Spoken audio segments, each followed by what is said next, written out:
eve teasing, মাদক, চুরি ডাকাতি সহ বাল্যবিবাহ প্রতিরোধে সচেতনমূলক আজকের এই আলোচনা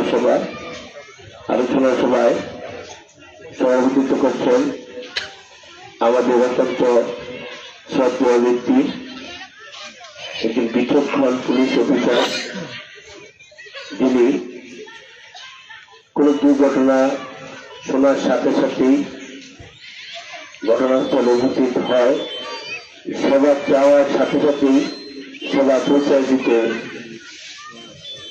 নিয়মিত কাজ করেন আমাদের যাদবপুর থানার ভারপ্রাপ্ত কর্মকর্তা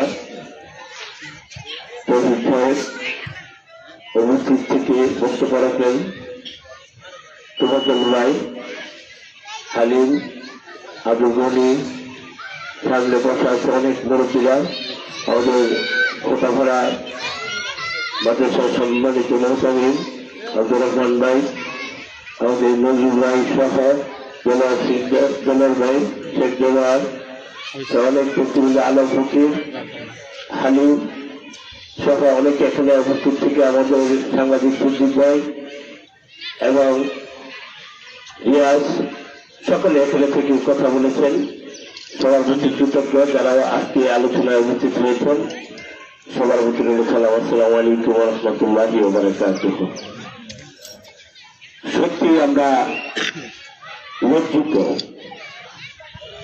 ভারাক্রান্ত হৃদয়ে বলতে হয়, গত কিছুদিন পূর্বে যে দুটো ডাকাতি সংঘটিত হয়েছে